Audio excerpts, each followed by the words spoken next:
Eu gosto muito de um poeta gaúcho chamado Mário Quintana, muita gente o conhece, é um homem estupendo, que deu um azar danado, morreu há 20 anos, na mesma semana que o Ayrton Senna. E quando você é alguém muito importante, mas alguém famoso morre perto, você desaparece do circuito.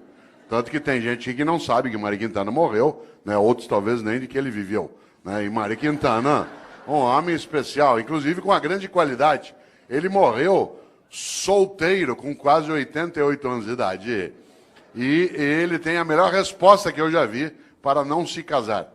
Todas as vezes que alguém perguntava a Mário Quintana, mas por que o senhor nunca se casou? Ele dizia, sempre preferi deixar dezenas de mulheres esperançosas do que uma só desiludida. Que é um argumento ecológico, é um argumento que nos ajuda, né, a pensar um pouco. Pois bem, Mário Quintana tem uma trova especial. Ele disse, um dia pronto, me acabo. Seja o que tem de ser, morrer que me importa, o diabo é deixar de viver. Olha só, um dia pronto, me acabo. Seja o que tem de ser, morrer que me importa, o diabo é deixar de viver. E quando que você e eu deixamos de viver? Quando a gente tem uma vida pequena, banal, fútil, inútil, superficial. Afinal de contas, nós somos mortais. Isso significa que nós não temos a eternidade para ter uma obra que honre uma vida para que ela não se apequene. No livro Qual é a Tua Obra, aqui mencionado, que aliás dá título a esta palestra, eu menciono também, né, um autor britânico do século XIX chamado Benjamin Disraeli. Benjamin Disraeli foi, inclusive, o primeiro-ministro da Rainha Vitória. Benjamin Disraeli diz o seguinte, a vida é muito curta para ser pequena. A vida é muito curta para ser pequena. Já basta que ela curta seja para que eu consiga apequená-la de algum modo. E quando a gente apequena uma vida que já é curta, quando a gente tem uma vida banal, fútil, inútil, superficial, morna. Interessante. Nós temos hoje aqui um grande grupo de homens e mulheres que no campo do município ou do estado atua na atividade pública, isto é servidor. É aquele ou aquela que tem uma capacidade imensa de fazer algo especial, ganhar a vida cuidando de vida. Você quer coisa mais honrosa do que ganhar a vida cuidando de vida, mas não da própria vida. Também da própria vida, mas do conjunto da vida numa comunidade, numa cidade, num estado. E nesta hora, quero lembrar algo. De fato, a vida é muito curta para ser pequena. Nós estamos quase terminando o mês de novembro. Esse mês teve, no dia 2, a lembrança por parte de uma parcela dos cristãos que criaram o seu dia de finados. O dia de finados tem uma finalidade, fazer com que você e eu nos lembremos de algo especial, que mortais somos. Aliás, você sabe que nós somos o único animal que é mortal. Porque embora todos os animais morram, nós somos o único que, além de morrer, sabe que vai morrer. Por exemplo, teu cachorro está dormindo sossegado agora. Teu gato está lá, numa boa. Você, desde que eu falei, está pensando. Por isso, nós não somos só mortais. Nós sabemos disso e o fazemos desse modo. Olha que coisa boa. Por isso, eu queria lembrar exatamente nessa direção. O dia 2 de novembro, para alguns, lembra exatamente a ideia de finados. E é interessante porque este mês, curiosamente, ele é o penúltimo mês do ano. Mas ele nem sempre foi assim. Olha que coisa. Aliás, se o teu filho te perguntar, por que o mês de novembro é o mês 11? O que o mês de dezembro é o mês 12? O que você vai responder? Talvez você não saiba, mas como lembrou o presidente, eu sei. Em compensação, tem muita coisa que você sabe e eu não sei. Muita coisa que você conhece eu não conheço. Sorte sua e sorte minha. Soubéssemos as mesmas coisas, nós íamos ficar nos repetindo. Ainda bem que você sabe uma coisa, eu sei outra, a gente troca e cresce. Vida é isso. É a capacidade de partilha. Parênteses, dentro do parênteses, partilha. Vida é partilha. Homens e mulheres que não sabem partilhar não têm uma vida que possa ser tão elevada. Afinal de contas, uma vida que tem abundância é aquela em que há partilha. Exemplo, nós nos aproximamos da lembrança do Natal para algumas pessoas. Uma mesa de Natal abundante não é aquela que tem muita comida, é aquela que tem partilha.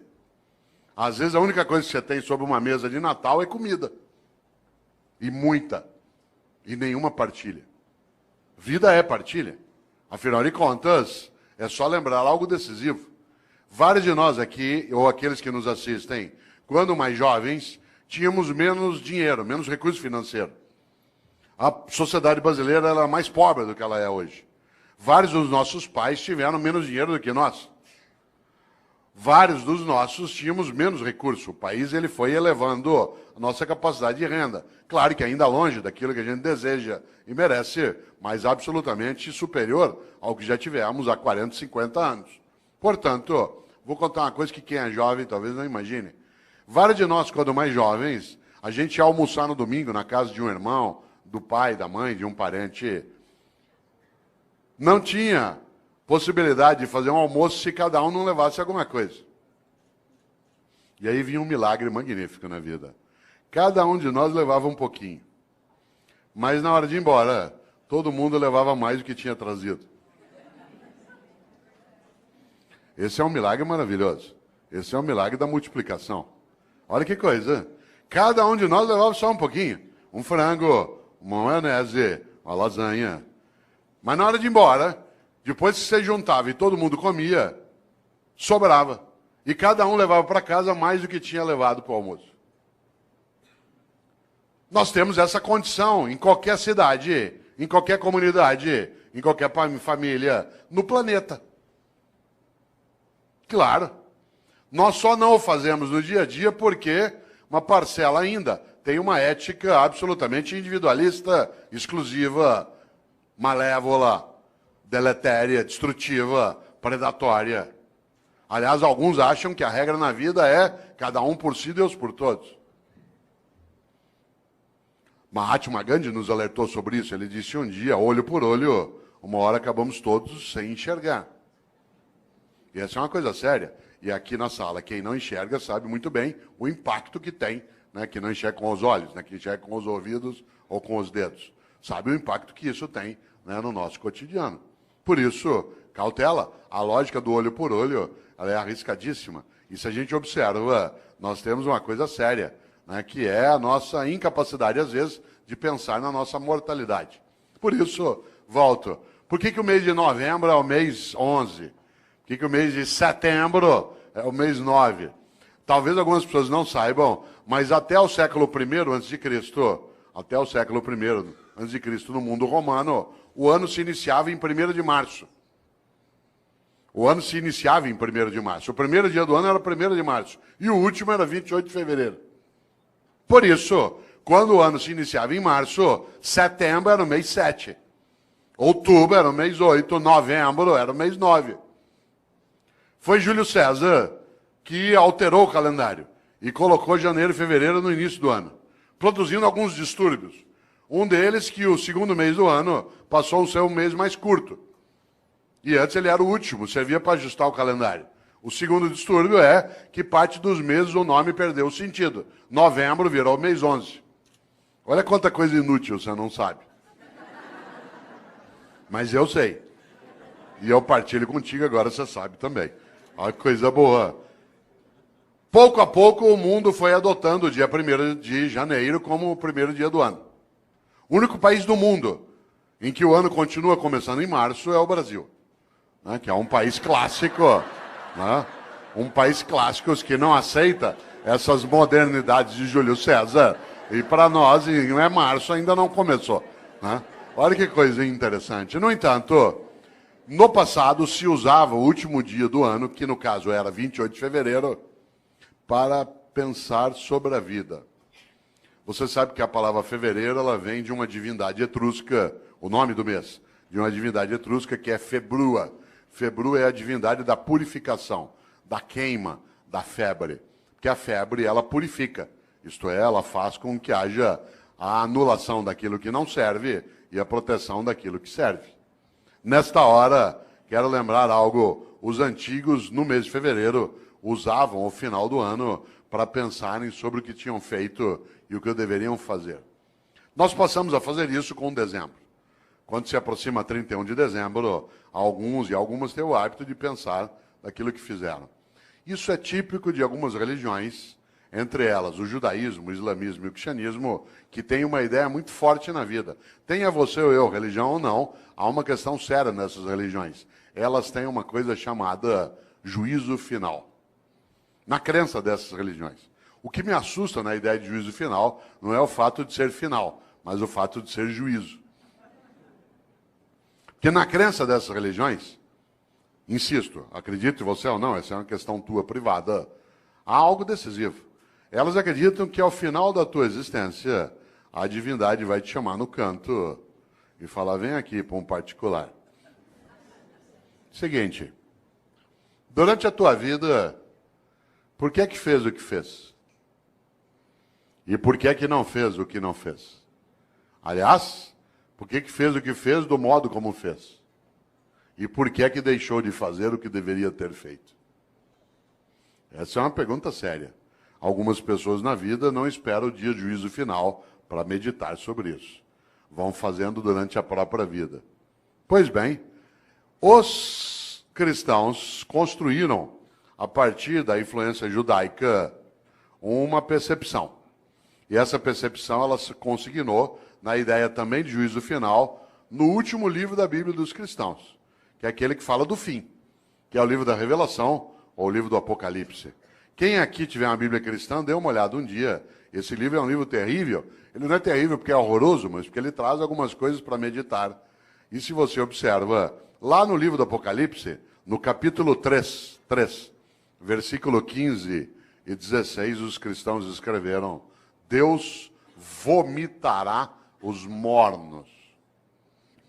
Deus vomitará os mornos. Aliás, a frase completa é: porque tu não és quente nem frio, hei de vomitar-te. Olha que frase forte. Conhece gente morna?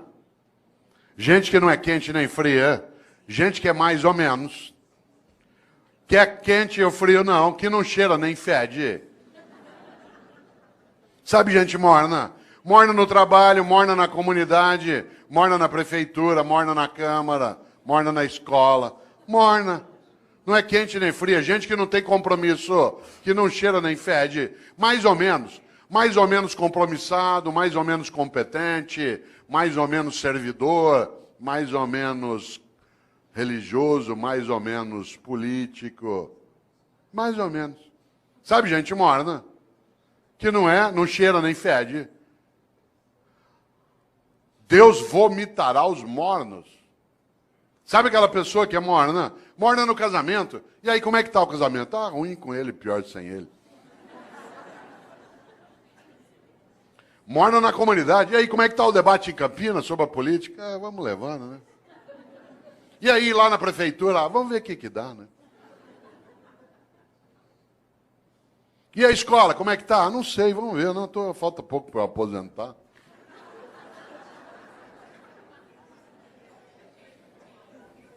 Deus vomitará os mornos.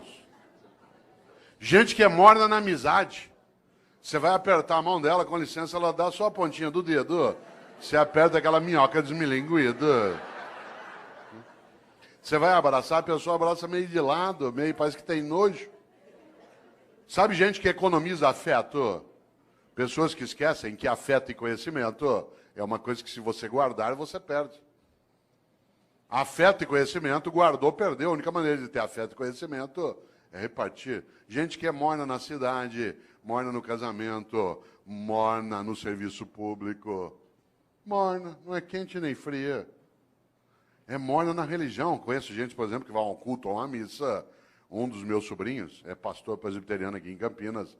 E às vezes a gente brinca, né, sobre isso, curiosamente, porque tem gente que vai a um culto ou a uma missa e escolhe o horário da missa, por exemplo, pelo tamanho rápido que ela tem.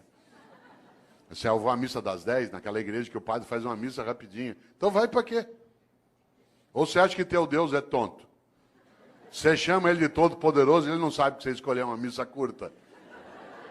É um Deus palerma. Atenção, Deus vomitará os mornos. A vida é muito curta para ser pequena. Já basta que ela curta seja para que eu consiga apequená-la de algum modo. E quando é que você e eu apequenamos a vida? como eu disse, quando é uma vida superficial, banal, fútil, inútil. Eu, Cortella, no dia que eu me for, e eu me vou, e você também. Mas eu não quero ir, eu quero ficar. Lamento. Só tem um jeito de ficar. Se você fizer falta. Eu tenho um livro chamado Viver em Paz para Morrer em Paz. E nesse livro eu faço uma pergunta na capa que eu queria fazê-la aqui agora. A pergunta é, se você não existisse, que falta faria?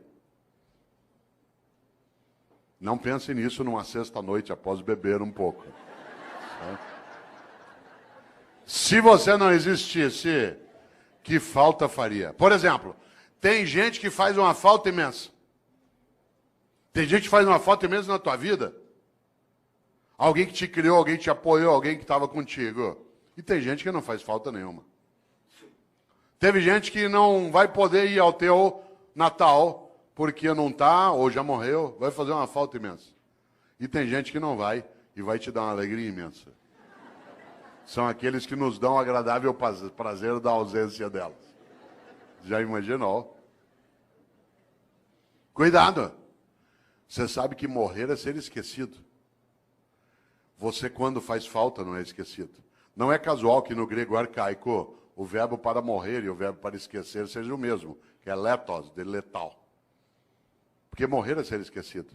Enquanto alguém lembrar de você, derramar uma lágrima, der risada por algo que você fez e que ele recordou, pegar uma roupa tua e cheirar e ter uma boa lembrança ou saudade, enquanto a pessoa olhar algo que você fazia, querer lembrar de uma comida que você gostava, você continua vivo. Morrer é ser esquecido. Claro, se você for a um cemitério agora dia 2, você deve ter notado. Né? Tem túmulo que está abandonado, tudo caído, o vaso não é cuidado mais. Aí morreu. Enquanto alguém estiver contigo, na memória, no coração, olha a palavra que eu vou usar de propósito, na recordação. Recordar é fazer passar de novo pelo coração. Recordar, recordes. Você continua vivo. Interessante.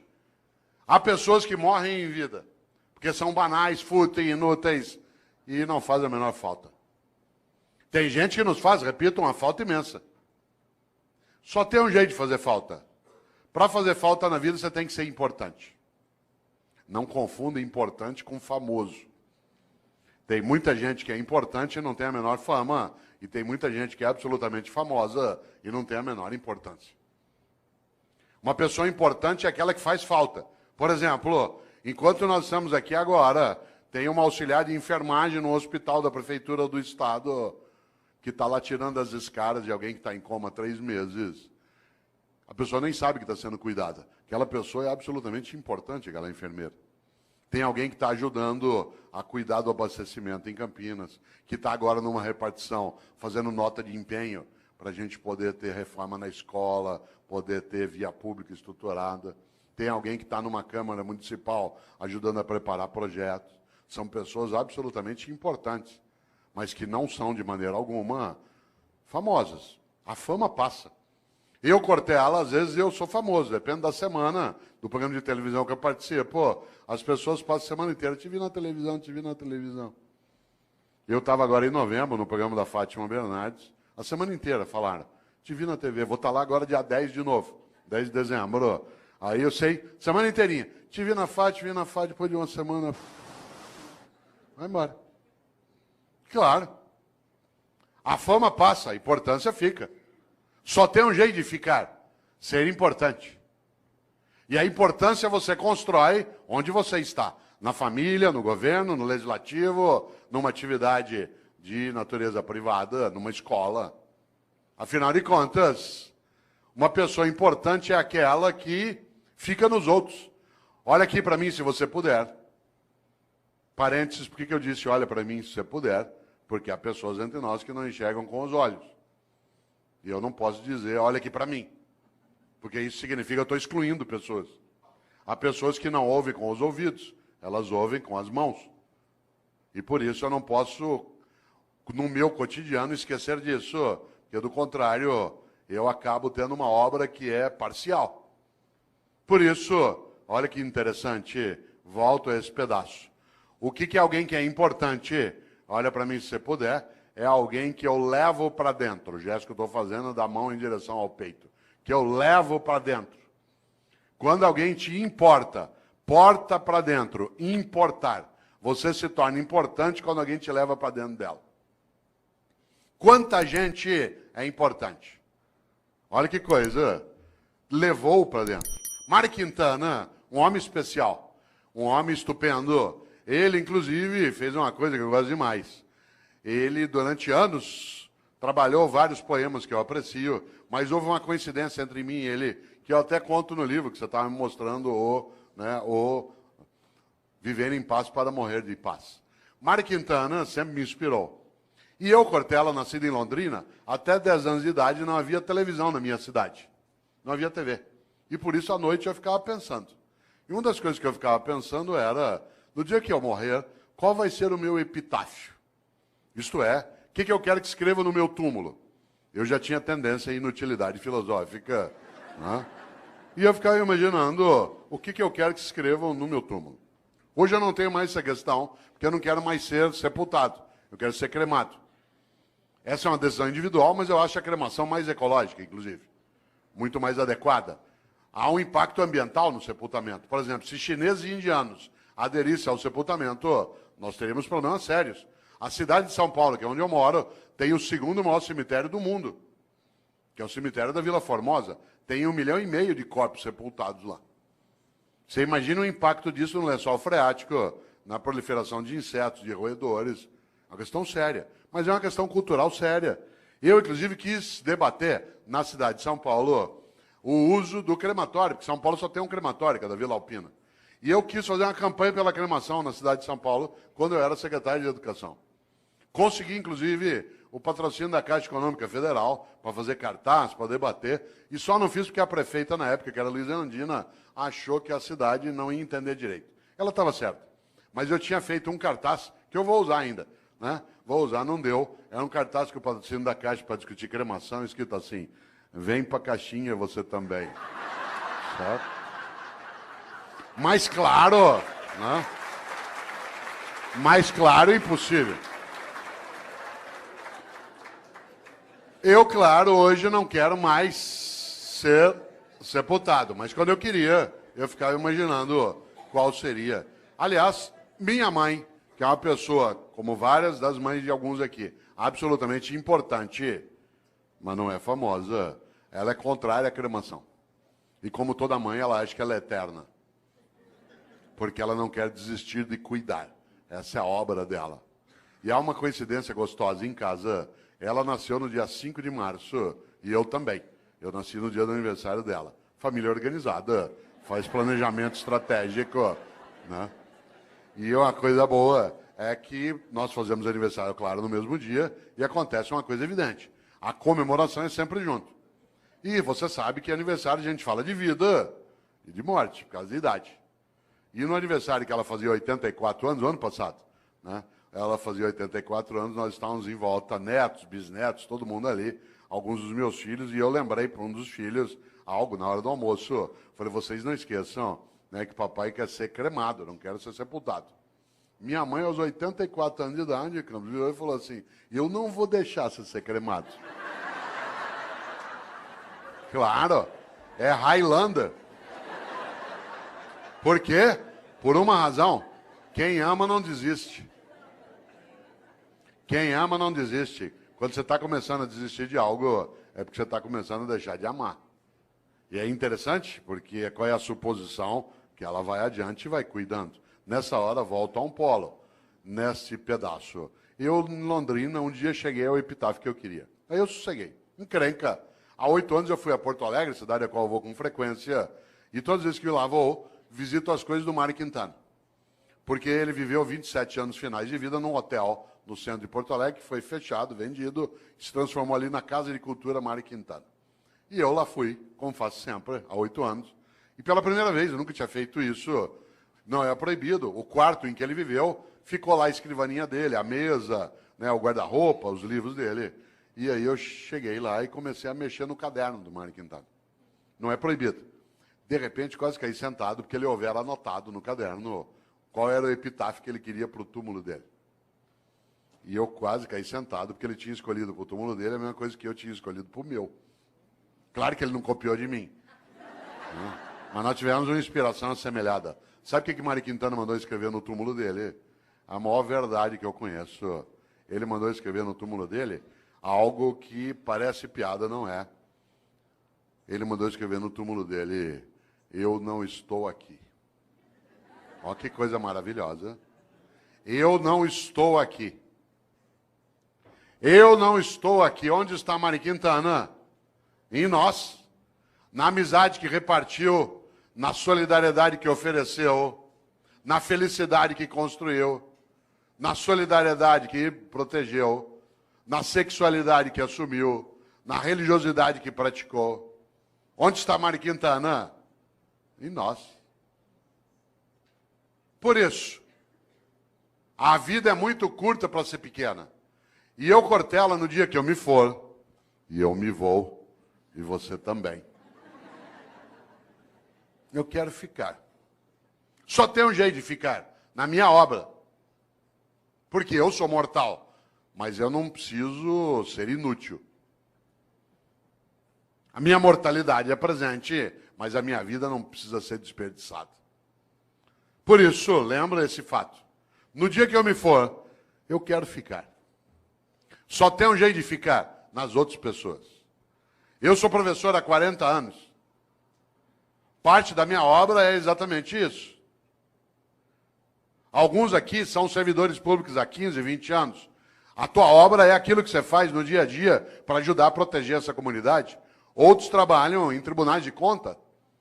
A tua obra é exatamente a cuidar daquilo que é o recurso público, da lisura da vida, da capacidade da decência. Alguns atuam no legislativo, outros no executivo, outros atuam no executivo dentro da atividade docente, né, dentro de uma escola, outros no hospital, outros num conselho, outros cuidam de família. Qual é a finalidade? Não ser inútil. É interessante isso, porque se você observa, de fato, volto eu e insisto, a vida é muito curta para ser pequena. E nesta hora, uma das coisas que dá inutilidade, superficialidade a uma vida é aquela em que a pessoa não percebe e nem pensa qual é a obra que ela tem. Eu, no livro Qual é a Tua Obra, conto uma experiência relacionada a serviço público meu direto. Eu, quando era secretário de Educação na capital, percebi um dia uma coisa muito interessante. Todas as vezes que um secretário vai visitar uma escola, e secretário de Educação visita escola todo dia. Quem que ia comigo? Quem que ia comigo? O meu assessor. Quem ia comigo no Opala, na época? De chapa dourada, junto com a segurança. Entrava na escola, tinha banda, tinha salgadinho, a gente era levado para a sala da diretoria, as crianças cantavam a Aquarela do Toquinho. Eu tenho trauma até hoje, de tanto ouvir a Aquarela do Toquinho. Dava 2, 3 vezes por dia. Um dia eu falei isso pro Toquinho, eu falei, ô Toquinho, eu adoro tua música, mas eu tenho trauma dessa. Quem que ia comigo? A pessoa já convertida. Isto é, aquela que era do projeto político, que tinha entrado no mandato. E, portanto, já estava previamente convencida de qual era a finalidade do que se fazia. Quem é que não entendia direito o que fazia? O servidor do dia a dia. Isto é, no andar que eu era secretário, lá no fundo tinha uma cozinha, onde ficava a Dona Maria, sim, uma pessoa real, que fazia café o dia inteiro para servir no gabinete do secretário. Porque a gente vai recebendo pessoas e tomando café. No mesmo andar, lá no fundo, ficava um rapaz que tirava cópia xerográfica. No andar de baixo ficava a contabilidade, onde se fazia a nota de empenho. Sabe o que a Dona Maria achava que ela fazia na Secretaria de Educação? Café. Sabe o que o rapaz que tirava cópia xerográfica achava que fazia na Secretaria de Educação? Tirava cópia xerográfica. A moça que fazia nota de empenho achava que o trabalho dela era fazer nota de empenho. O que ela não tinha visão? Da obra. E por isso eles estavam na rotina do dia a dia. A rotina. Não havia um entusiasmo. Um dia eu decidi mudar essa lógica. E decidi que, em vez de ir comigo visitar a escola, com banda, com merenda, com criança, com tudo, em vez de ir quem já estava convertido, era melhor levar pessoas do dia a dia da secretaria. E aí eu passei a avisar. Quem vai comigo agora nas visitas vai ser o pessoal do dia a dia do gabinete, que tem as várias atividades. A primeira que foi comigo foi Dona Maria. Com uma novidade. Primeiro, andar no carro do secretário. Segundo, no banco de trás. Terceiro, joelho com joelho. Com batedores da Polícia Militar na frente, como é na capital às vezes, ou da Guarda Metropolitana. E ao chegar na escola comigo, não só privar de uma conversa, que não tinha que ser comigo, eu estou falando da simbologia da autoridade. Né? Chegar lá na escola, em vez dela ir fazer o café e servir, ela ia ser servida. E ela entrava e via a banda, e via as crianças, e via a reforma da escola. Vocês não fazem ideia. Quando a Dona Maria voltou, a partir dali era outra Dona Maria. De repente ela entendeu uma coisa, que o que ela fazia na Secretaria de Educação não era café, era educação. E aquilo que ela fazia, que o jeito dela de fazer educação era fazer café, virava escola, criança, cidadão atendido. No dia seguinte, eu levei o rapaz do Xerox, que passava o dia inteiro naquela máquina, fazendo aquele gesto. E ele ficou boquiaberto, porque ele não fazia ideia que o que ele fazia não era tirar cópia, o que ele fazia era educação escolar. E o jeito dele fazer educação escolar era nos ajudar, tirando cópias. Vocês precisam ver a moça, né, que fazia nota de empenho. Ela imaginava que a tarefa dela era passar o dia ali fazendo nota de empenho. Quando ela viu que as notas de empenho viravam reforma, criança, comunidade, criança brincando, estudando, ela ficou boquiaberta. O que ela não tinha entendido? O propósito. O propósito. Isto é, qual era a obra dela? A obra não era fazer nota de empenho, era construir educação escolar numa comunidade. Usar os recursos de maneira adequada para elevar a vida. A partir dali, tanto faz quem era o governo. Porque, de maneira geral, o funcionário do dia a dia, ele não adere a projetos de governo, porque o governo é eventual. Mas quando ele tem clareza da obra, que ele vê, por exemplo, que uma Câmara Municipal está sendo reestruturada para que ela tenha maior capacidade de servir a população e honrar o recurso, tanto faz quem é o presidente. Se há uma adesão por parte de quem está no dia a dia como servidor, na saúde, na educação, no transporte, na segurança, nas secretarias meio, na área de gestão, administração, muda o jeito de fazer. Aliás, aconteceu comigo uma coisa, eu vou contar, não quero que pareça arrogância nem autoelevação, mas ela é muito bonita. Você sabe que quando o governo vai terminando, as pessoas à sua volta, que são da máquina, vão rareando, porque ele não é maluco. Ainda mais que no governo que eu estava, quando houve a eleição, o meu grupo político perdeu a eleição. E outro grupo, o adversário, venceu a eleição. Isso significa que os últimos 2 meses de governo era já com a possibilidade de entrar quem era contrário a quem estava saindo. Vocês imaginem, se bobear, não chega nem café. Que é uma questão de sobrevivência da máquina. Ela não se compromete, às vezes, com quem está saindo, porque ela vai passar 4 anos com quem está chegando. Pois bem, isso não aconteceu conosco. E não é porque éramos nós, e nem porque as pessoas aderiam ao tipo de projeto político que se tinha, mas eles começaram a entender aquilo que era o projeto de cidadania, do qual ele estava envolvido, que independia do governo eventual que estava ali. A tal ponto que aconteceu uma coisa curiosa. Quando, da posse do novo governo, eu fui dar posse ao novo secretário. Estava ele e todo o staff dele aqui. E nós estávamos saindo lá de cá. E o auditório lotado, na época era na Avenida Paulista, lotado de servidores que estavam ali para a posse de quem chegava e a despedida de quem partia. Pois bem, aconteceu uma coisa que até hoje eu me arrepio de lembrar, e não tem a ver só comigo, tem a ver com o projeto em geral. Na hora que eu terminei a minha fala e transmiti o cargo, é a hora de quem perdeu sair e honrar aqueles que vão comemorar a vitória e o governo deles. E, portanto, eu me levantei e toda a minha assessoria, Campos Filho, levantou junto. Claro. E aí eu fui saindo. Quando eu fui saindo, todos os servidores levantaram e fizeram um corredor polonês. Fizeram uma fila dos 2 lados e nós fomos saindo e eles foram batendo palma. até a gente sair do prédio. Vocês imaginem, em tese, no serviço público, isso é arriscar a cabeça em alto nível. Só não foi porque quem estava chegando, no caso, que era o vice-prefeito de São Paulo, que também se tornou secretário de Educação, também ele era professor, que era o professor Solon Borges dos Reis, que já faleceu, que era do CPP. Mas olha que coisa maravilhosa. Eu estou falando isso não para exaltar a nós, inclusive porque uma parte das pessoas não tinha nenhum vínculo ideológico, ou nenhuma simpatia, né, pelo grupo político, mas ele tinha porque ele percebeu algo decisivo, que era a obra. Porque a gente estava tentando que ele não fosse morno. Por isso, vida com propósito. Coisa curiosa, há pessoas que estão nessa área e que não o têm. E que têm uma obra diminuta, pequena. Por isso eu vou contar uma coisa. No serviço público, algo que é muito perigoso, que é gente morna. Porque essa gente morna, ela, de maneira geral, ela acha que o que ela faz é só aquilo como um emprego. Você sabe disso. Na área privada também isso acontece, mas na área pública há uma destinação diferente, que é a própria atividade pública em si. Por exemplo, tem uma coisa que é muito perigosa. Na minha área, que é a educação escolar, vou contar uma coisa que quem é professor aqui, ou professor, sabe. Tem gente que atua no ensino público e no ensino privado. E se comporta de um jeito no ensino privado e de outro no ensino público. No ensino privado, participa das reuniões, das atividades. No ensino público, tira todas as licenças, vê tudo que pode. Aliás, tem gente que atua em ensino público e despreza a escola pública. Despreza.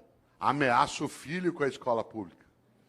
Você não está estudando, você vai ver, vou te pôr numa escola pública, você vai ter que conviver com aquela ralé. Essa pessoa tem que ser decente e ir embora. Porque é absolutamente nojento que alguém afira, aliás, os rendimentos da área pública e não respeite a área pública. É absolutamente nojento receber aquilo que se tem sem que se respeite quem paga. É absolutamente nojento imaginar que se possa ganhar o sustento em algo que se despreza. Isso é comum.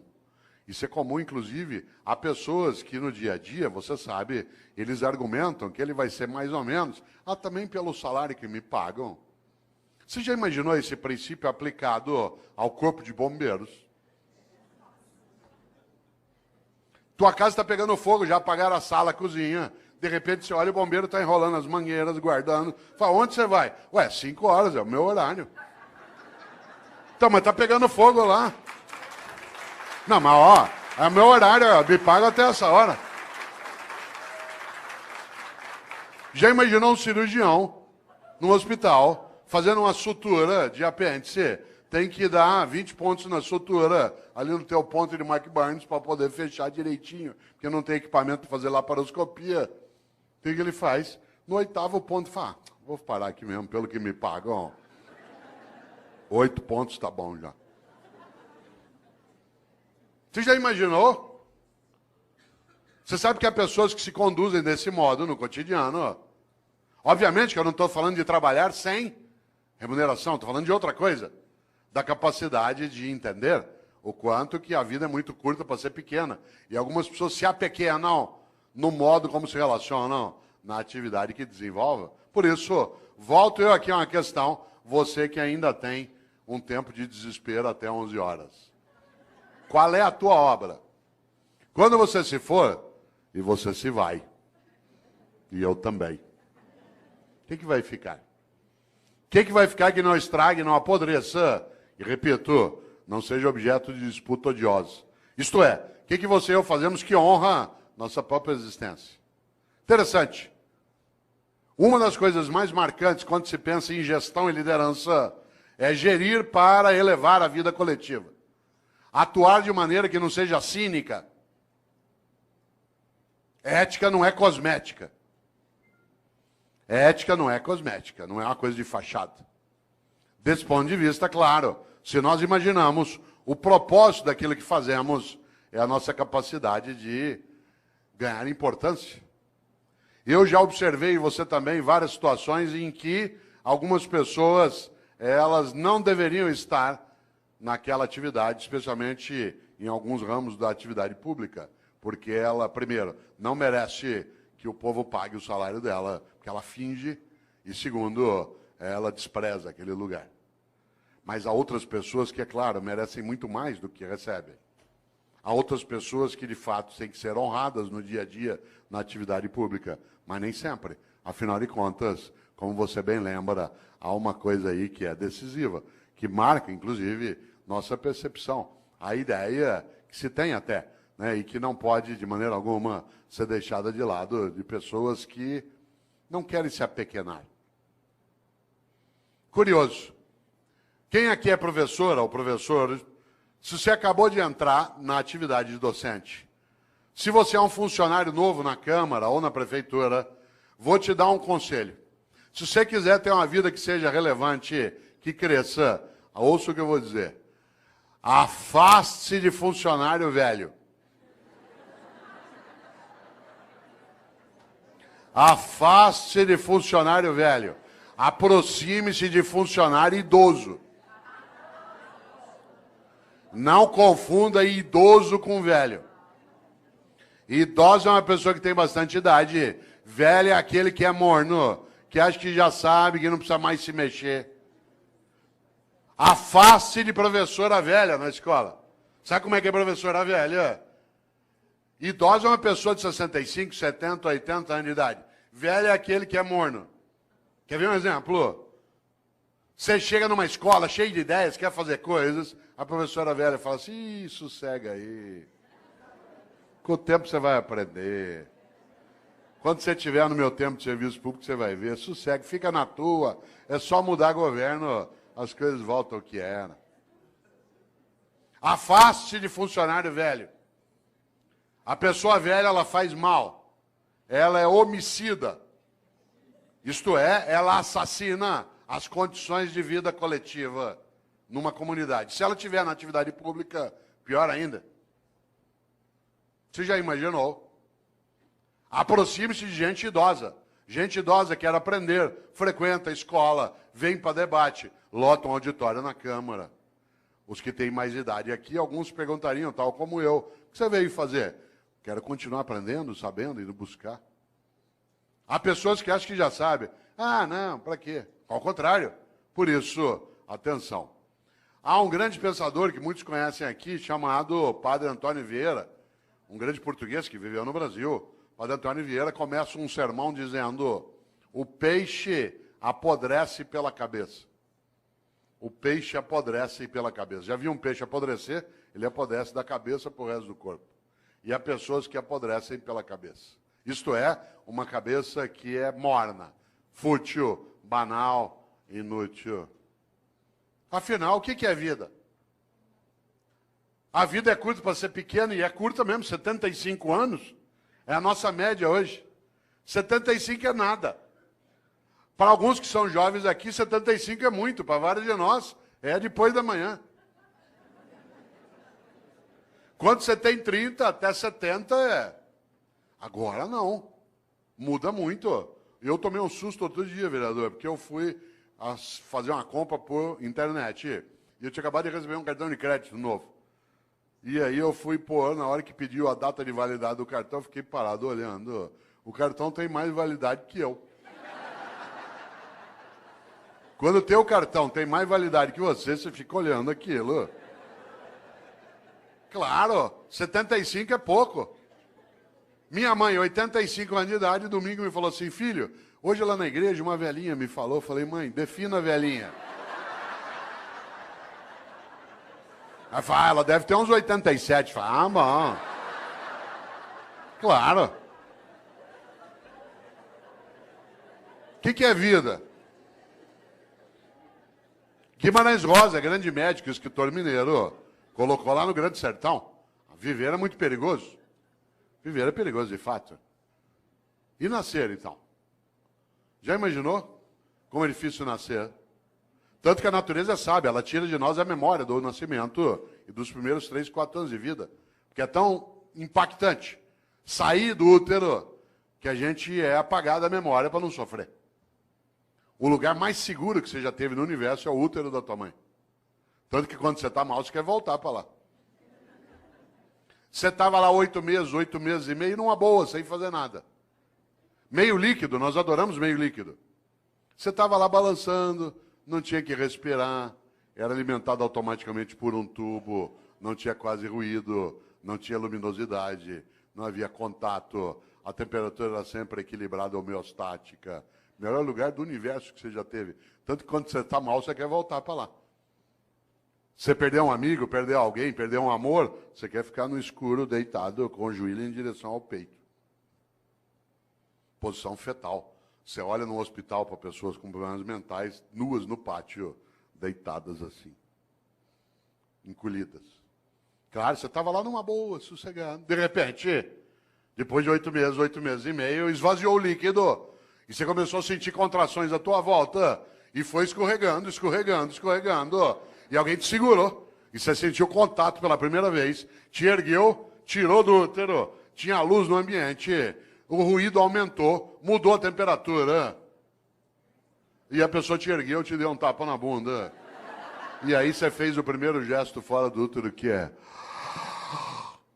Porque o último vai ser... Entre a primeira vez que você faz e a última que você faz, tem vida. Por isso que é bom não desperdiçar isso. E tem gente que desperdiça humilhando pessoas, sendo hipócrita, fingindo, desviando. Olha só. E ainda tem uma encrenca, dura só 75 anos. Divididos do seguinte modo: do 0 aos 25 você está se montando. Tua estrutura física, psíquica, relacional, cognitiva, reprodutiva. Dos 25 aos 50, você está reproduzindo outros humanos e trabalhando em alta intensidade. E dos 50 aos 75, você se prepara para o desembarque. Do 0 aos 25 monta, dos 50 aos 75 desmonta. Não ria. Vocês vão chegar lá. Quem está nessa fase como eu, você sabe que você está nela, porque cada dia no teu café da manhã tem menos comida e mais caixinha de remédio. Você vai atravessar aqui a avenida, você fica em dúvida, você corre e tem um infarto no meio. Ou seja, que Deus quiser. Olha só, quem diria? Você sabe que você está nessa fase quando cada dia você tem menos bíceps e mais pânceps. Né? Mulheres não riam. Nessa fase vocês vão ser atingidos em cheio pela lei da gravidade. Tudo vai apontar em direção ao solo. E você vai ter que escorar com veneno botulínico, você vai ver. Você vai entrar na fase que a gente chama de California Dreams, que é The Mamas and the Papas, certo? Você ri? Pois morre. Claro, pode morrer professor, doutor, titular como eu, pode morrer prefeito pode morrer empresário, pode morrer diretor de departamento, pode morrer, tudo faz. Ou tem uma vida que não seja banal, inútil, fútil. Ou, para quê? E aí nós temos uma encrenca, nós vivemos só 75 anos e ainda somos um animal que dorme demais. Eu conheço gente que dorme 8 horas. Você pegar alguém que dorme 8 horas, por exemplo, num dia de 24 horas, ele dorme 1/3 do dia. Numa vida de 75 anos, dá 25 anos dormindo. Aliás, tem gente que você encontra na segunda-feira, obrigado. Fala assim, aí, o que você fez no fim de semana? Aproveitei e dormi direto. Tô louco para chegar ao feriado para eu dormir uma semana, obrigado. Chama-se animal racional, olha só. Nós não somos só um animal que dorme demais, nós somos um animal que come demais. Cada um de nós come, de acordo com a FAO, a área da ONU que cuida de alimentos, 1,5 kg por dia de alimentos. 1,5 kg dia de sólidos, líquidos e gasosos. 1,5 kg, não é tanto. Por exemplo, você já comeu hoje, vai comer daqui a pouco, depois toma um lanche, uma latinha de refrigerante de 300 ml tem 300 gramas. Hoje até 11 da noite você já comeu mais do que 1,5 kg. Como tem fome no planeta, alguns de nós comemos mais do que isso para dar essa média. 1,5 kg. Ao final de uma vida de 75 anos, 1,5 kg dia dá 42 toneladas de alimentos.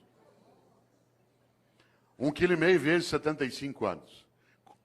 Enquanto você estiver vivo, você vai deglutir 42 toneladas de alimentos do planeta. Ah, claro, nós somos um animal que não tem só sistema digestório, nós temos sistema excretório também. E por isso, para o planeta não sair do eixo, a lei de Lavoisier tem que imperar. Cada um de nós também libera diariamente 1,5 kg de dejetos, sólidos, líquidos e gasosos. O que ao final de uma vida dá 42 toneladas de excrementos. Quando você se for, o planeta não será mais o mesmo. Você terá deglutido 42 toneladas dele e deixará como herança às próximas gerações 42 toneladas de excrementos. Qual é a tua obra?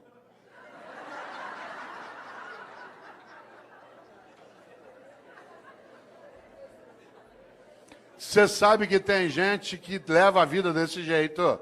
Ela destrói o ambiente, humilha pessoas, furta, desvia, finge, só para poder dormir mais do que necessita, comer e excretar em banheiros especiais. Esse é o reino da mediocridade. As revistas que mais vendem são as que mostram chiques e famosos nas suas camas, nas suas mesas e nos seus banheiros. Os programas de TV que mais fazem sucesso são os que mostram pessoas trancadas numa casa ou numa fazenda, comendo, bebendo e excretando pelos 7 ou 8 orifícios que tem. Reino da mediocridade. Tem gente que diz que não tem 1 hora por dia para brincar com o filho, para ver lua junto, para fazer uma oração, para estudar. Mas tem 1 hora por dia, sabe para quê? Para ficar parado vendo gente comendo, bebendo e excretando. É tão forte isso que qualidade de vida para nós hoje, o que é? Cada um tem um quarto com banheiro. O anúncio não é que você vai ter qualidade de vida numa casa que tem uma cozinha grande com uma mesa comprida, onde todo mundo vai ficar em volta. Não, é cada um ter um banheiro. É vida privada, isso é subir na vida. Cada um poder ter um banheiro dentro de casa. Você já imaginou? Não é o lugar da partilha, da convivência. Isso é um risco. Claro. Já pensou? Depois morre.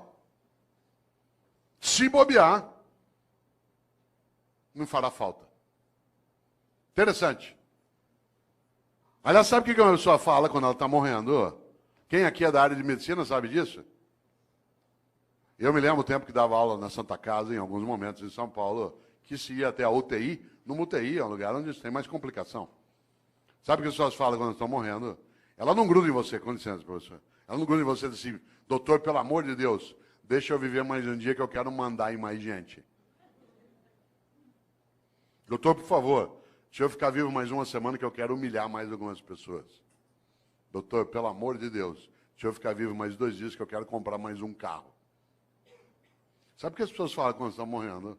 Ela gruda em você e diz, doutor, pelo amor de Deus, deixa eu ficar vivo mais um dia, só para poder abraçar o meu irmão, com quem eu briguei faz 10 anos, a gente nunca mais se falou. Doutor, por favor, deixa eu ficar vivo mais 1 semana, só para poder brincar com os meus filhos. Eu achei que eu não tinha tempo para fazer isso. Doutor, pelo amor de Deus, deixa eu ficar vivo mais 1 hora, só para poder dizer para minha mulher o quanto que eu amo, porque eu achei que se eu falasse muito isso, ela ia ficar mal acostumada, o que é verdade. Sabe do que as pessoas falam na hora da partida? Daquilo que importa na travessia.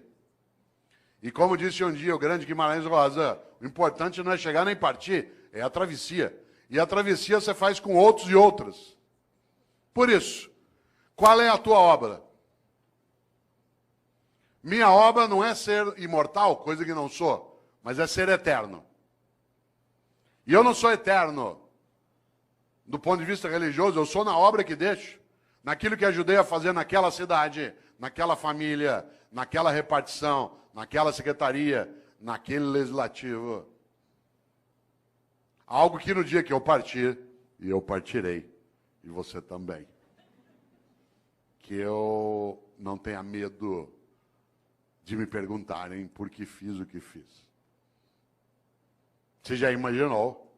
Essa é uma das coisas mais fortes. Agora eu vou te contar uma coisa. Aproveitando que você ainda tem quase 26 minutos de desespero. Muita gente não quer nem saber dessas questões. Sabe por quê? Porque ela quer viver de maneira automática, robótica. Para que pensar sobre isso? Para que pensar sobre a obra? Ao contrário, quando a gente encontra num dia como hoje, um auditório na nossa Câmara Municipal, pleno de homens e mulheres, para pensar coisas desse tipo, é sinal que a gente tem alternativas boas. Isso é um belo sinal daquilo que a gente precisa e precisa fazer. Nesta hora, volta a um polo. Há pessoas que envelhecem a cabeça, a prática, a percepção. Ela não frequenta uma escola porque ela acha que já sabe. Nem uma escola de governo, nem uma escola do legislativo. Gente velha acha que já está pronta. Isso é um perigo. Um dos meus filhos, o André, que tem 37 anos, ele até faz o prefácio de um livro meu, chamado Não Nascemos Prontos.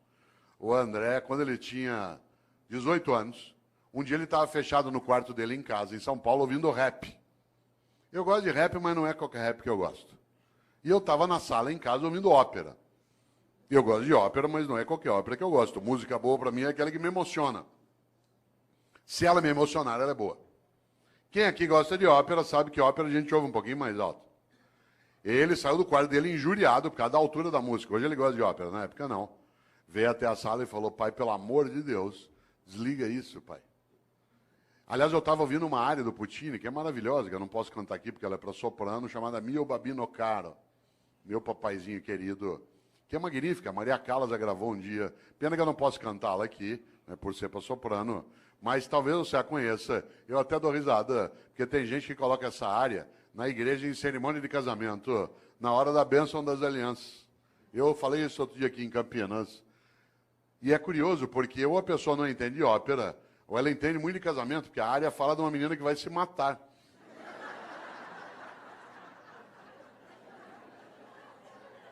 Você sabe que a coisa mais perigosa que existe na vida é incompetente com iniciativa. Incompetente com iniciativa é um perigo numa secretaria, num centro cirúrgico, num fogão, no volante de um ônibus, numa sala de aula. Você já pensou? Aliás, deixa eu ver se eu tenho. Olha que coisa interessante. Mio Babino Caro, meu papaizinho querido, né, que é exatamente do grande, do especial Puccini. E é gostoso porque talvez aqui nessa sala tenha gente que tenha colocado essa música até um dia no casamento. Não vou. Se você fez isso, fique tranquila e quietinha. Quer ver, ó? Vamos ver se tem. Olha que bonito, quer ver, ó?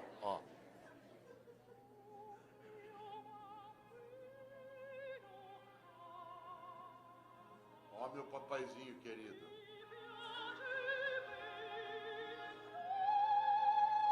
Tenha piedade de mim. Eu aqui na beira da Porta Rossa, né, em Florença. Ou se eu me dar esse anel de noivado, eu me mato. E a pessoa põe na hora da bênção das alianças. Deve ser premonição. Eu ouvindo ópera, ele ouvindo rap, ele saiu do carro e falou: pai, pelo amor de Deus, desliga isso, pai. Hoje ele gosta de ópera. Falei: André, que pena, você aos 18 anos de idade já está ficando vítima da indigência mental. Você aos 18 anos de idade fechou tua cabeça para aquilo que é diferente do que você já conhece. Você aos 18 anos de idade acha que o único modo de fazer as coisas é como você já fazia. Você aos 18 anos de idade ficou impermeável à renovação do teu conhecimento. Você aos 18 anos de idade acha que a única trilha a ser caminhada é aquela que você já caminhou. Você aos 18 anos de idade está ficando refém da pobreza das ideias. Ele falou: pai, você está ficando louco. Eu falei: André, eu estou ficando louco, você está ficando velho. Insisto, não confunda idoso com velho. Idoso é uma pessoa que tem bastante idade. Velho é aquele que acha que já faz o que pode. Por isso, cuidado na atividade de gestão, na área pública, na área privada, mas essencialmente na área pública, no executivo, no legislativo. É preciso cautela para não envelhecer. A prática, a percepção, a cabeça, porque o próximo passo do velho, com qualquer idade, é ficar morno. E a mornidade torna inútil. E a inutilidade torna absolutamente esquecível. Claro, quem é o grande padroeiro dos velhos? Especialmente na atividade de gestão. Especialmente no campo público, que eu também tenho experiência. Quem é o grande padroeiro? Não são grandes homens e mulheres que lutaram para a vida ter mais sentido. Sabe quem é o grande inspirador de gente velha? De gente que é morna? É o Mendes Sá. Lembra do Mendes Sá? Um dia uma professora de História do Brasil dava aula sobre os governos gerais, falou sobre o Tomé de Souza, falou sobre o Duarte da Costa. Quando estava falando sobre o Mendes Sá, viu um aluno distraído lá no fundo e para pegá-lo, claro, virou e falou assim, Paulo, o que fez Mendes Sá? Ele disse, fez o que pôde.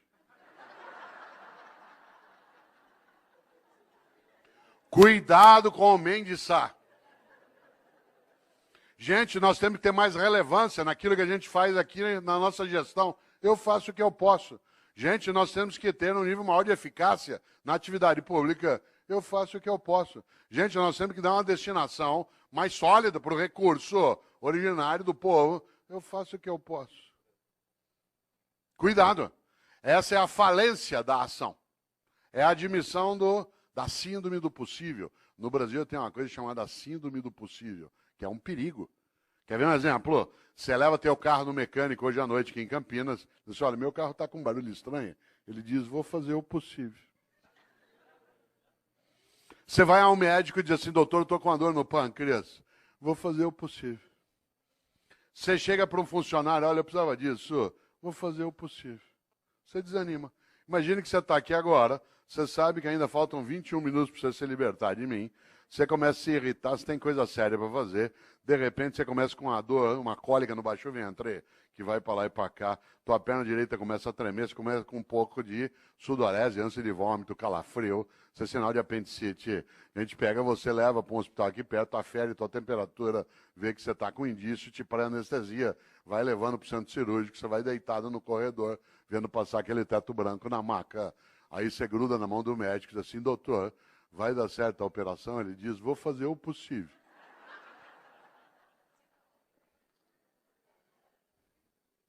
Você quer ficar ali mesmo. Nessa hora nós temos de aprender uma coisa com os norte-americanos. Não é tudo com eles que a gente aprende, não é tudo deles que a gente rejeita. Tem várias coisas deles que a gente não precisa aprender. Parênteses, há 4 anos, presidente, eu estava em Brasília, aliás, onde estarei amanhã, né, que eu tenho um evento lá. Eu estava em Brasília e trabalhando ali 3 dias e estava lá o Obama, com a comitiva. Por coincidência, eu fiquei no mesmo hotel que a comitiva do Obama, exceto ele. Durante 3 dias, toda hora que eu entrava, eu era barrado e revistado pela segurança norte-americana. 3 dias sendo revistado. No terceiro, não aguentei. Cheguei para o chefe da segurança norte-americana e falei o seguinte, eu sou brasileiro. Eu vou te contar uma coisa. Nós nunca demos um tiro num presidente nosso. Por que eu ia querer dar no teu? Certo? Nós nunca.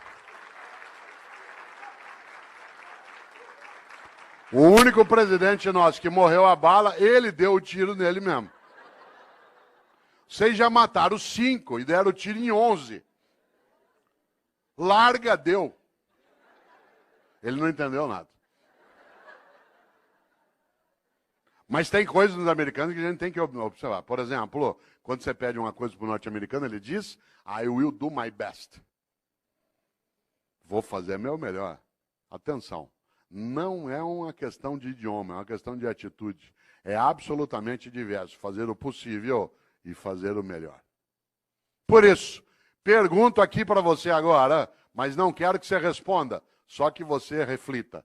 Na tua atividade, na atividade que você tem no executivo, na prefeitura, no estado, está fazendo o possível ou o melhor? Não é o melhor do mundo, é o teu melhor, na condição que você tem, enquanto você não tem condições melhores para fazer melhor ainda. Pergunto de novo, mas não responda. Está fazendo o possível ou o melhor? Insisto, não é o melhor do mundo, se for ótimo, é o teu melhor, na condição que você tem, enquanto você não tem condições melhores para fazer melhor ainda. Porque se você ou eu, podendo fazer o meu melhor, me contento com o possível, eu caio num lugar perigoso chamado mediocridade. Uma pessoa medíocre é aquela que é morna, que está na média, que não é quente nem fria.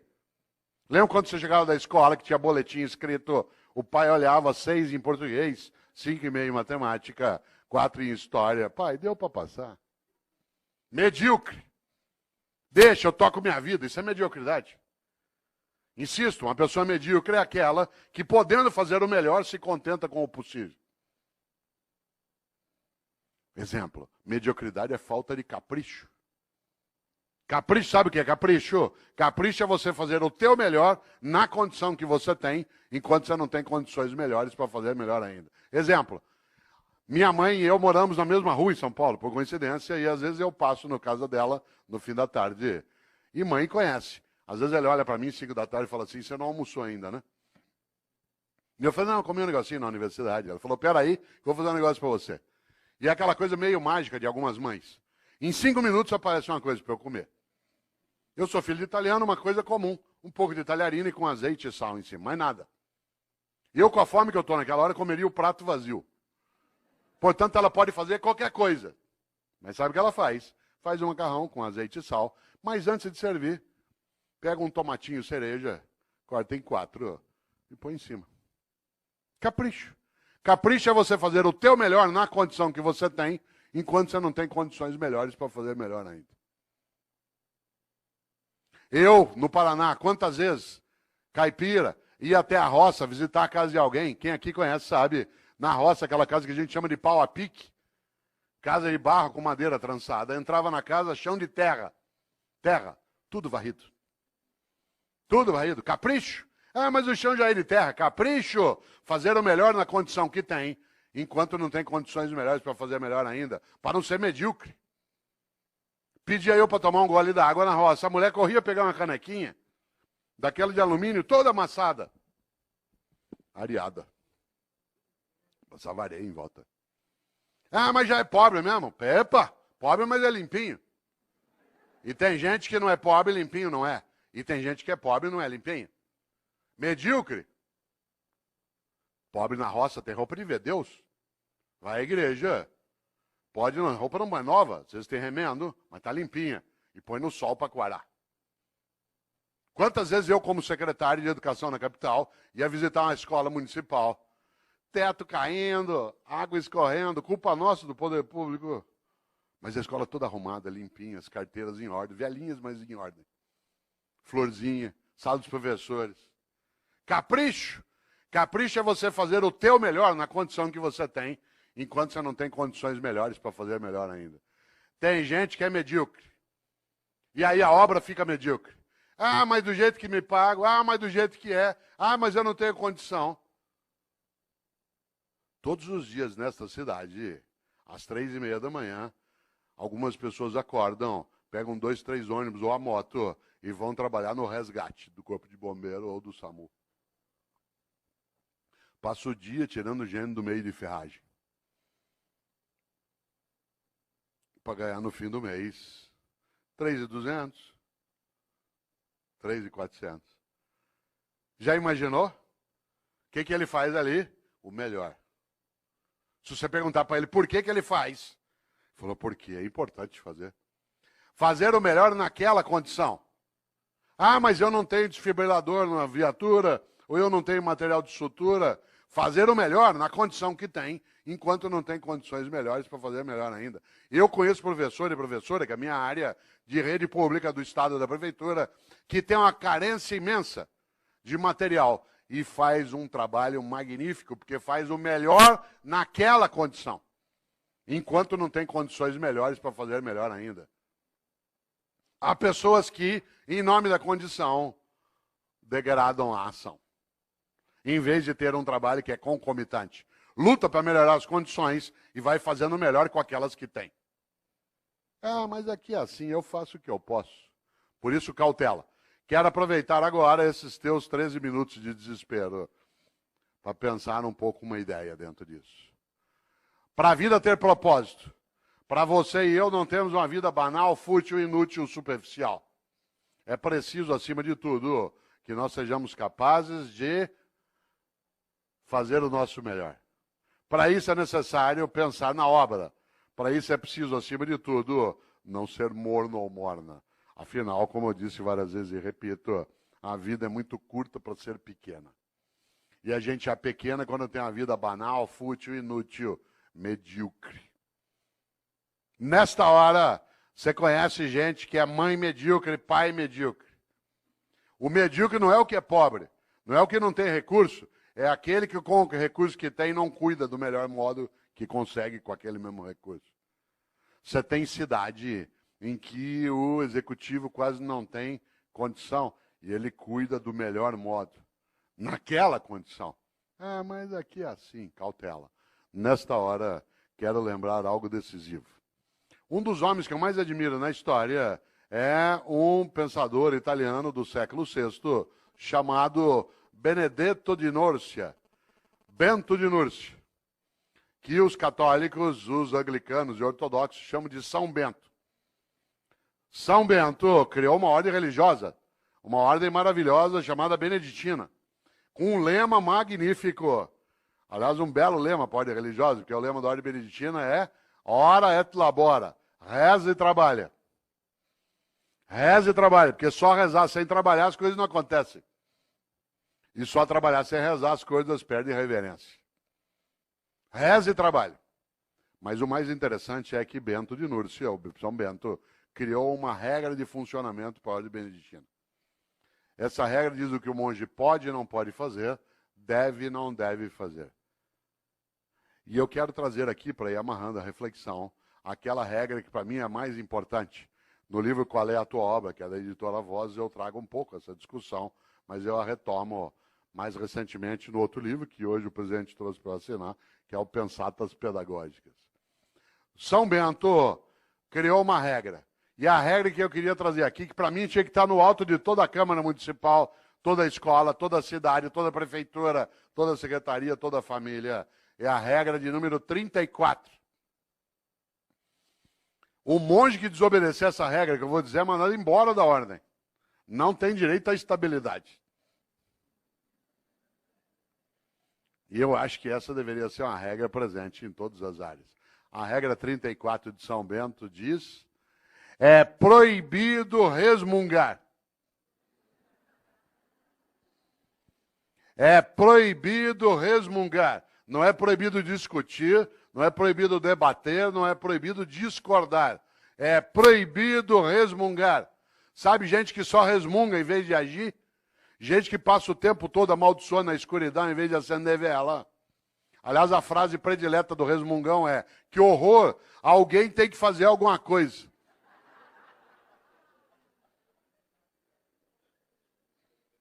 É proibido resmungar. Não é proibido discutir, debater e discordar. Mas o resmungão é medíocre.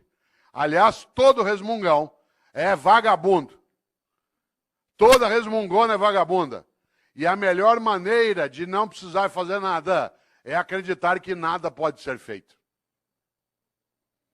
Por isso, todo vagabundo e toda vagabunda tem uma característica: é pessimista.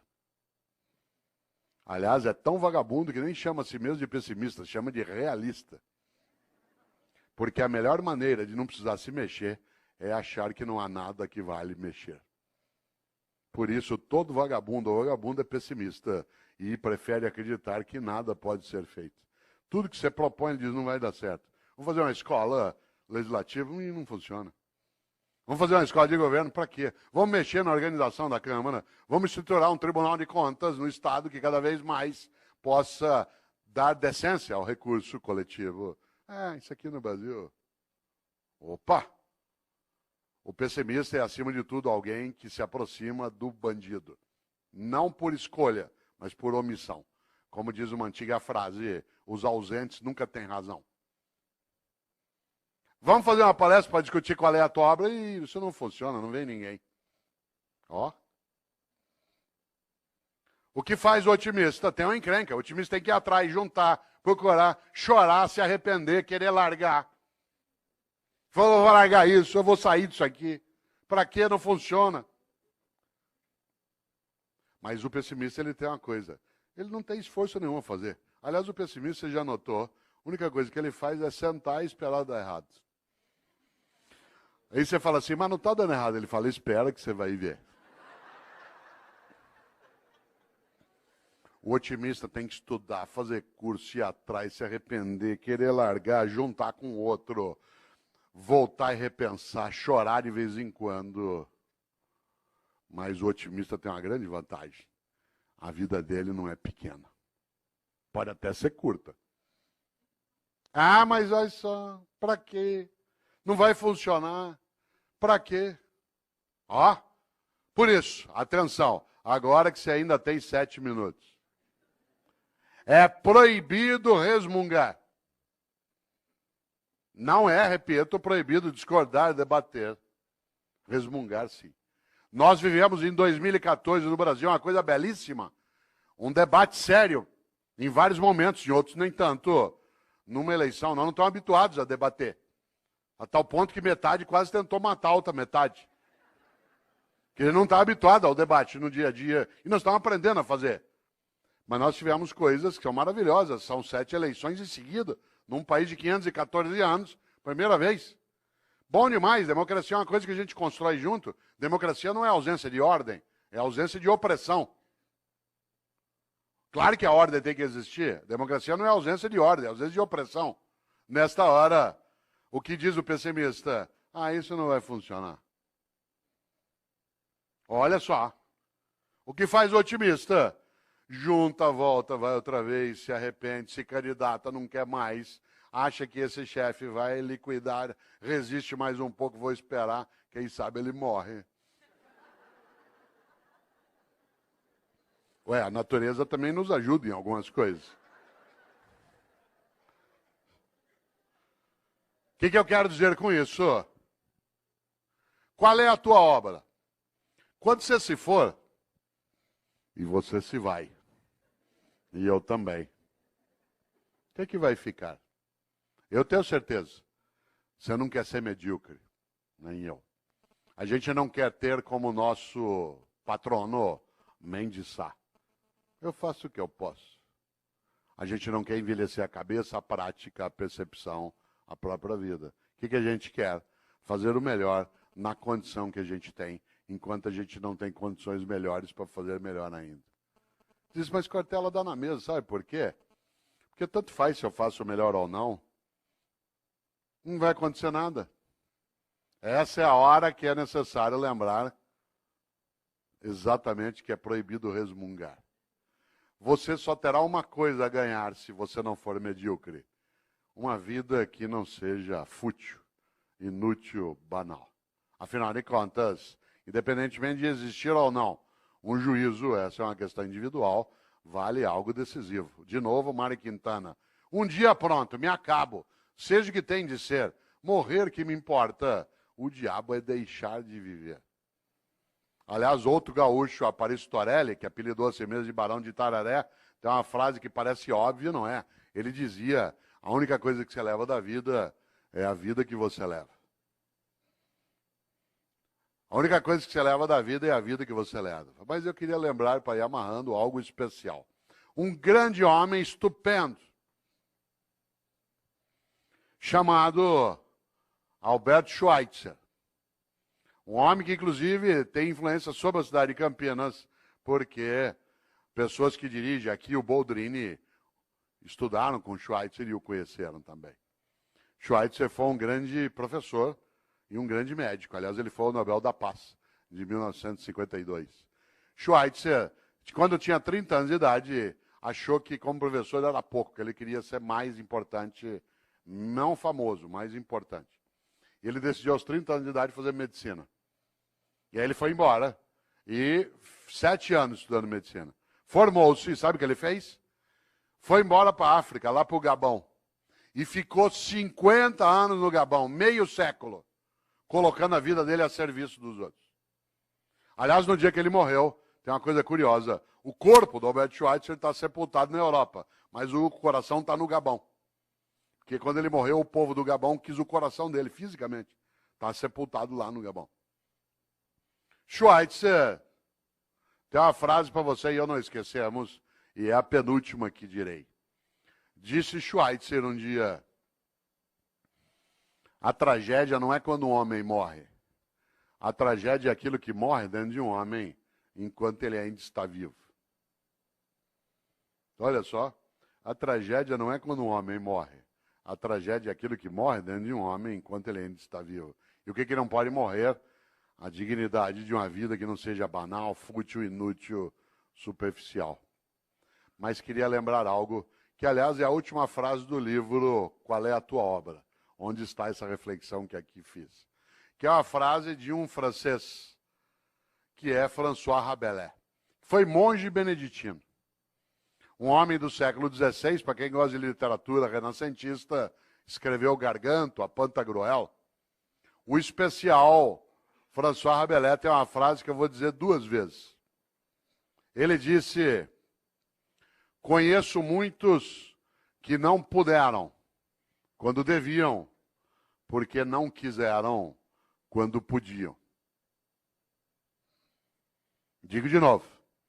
Conheço muitos que não puderam quando deviam, porque não quiseram quando podiam. A gente quer, pode e deve. Isso significa que a gente consolida algo que é a nossa capacidade de obra. E agora quero concluir lembrando algo. Dizendo a quem chegou de pouco depois que eu não abriria um debate em função do número de pessoas e porque era uma reflexão, mas agradecendo imensamente tantos homens e mulheres que aqui vieram hoje, para a gente pensar um pouco como elevar a nossa vida, que já é curta, mas que não precisa ser pequena de modo algum. E que cada um e cada uma de nós saiba, no seu dia a dia, a importância de fazer o melhor, em vez de se contentar com o possível. Afinal de contas, é isso que nos levará a ser importantes, a sermos levados para dentro.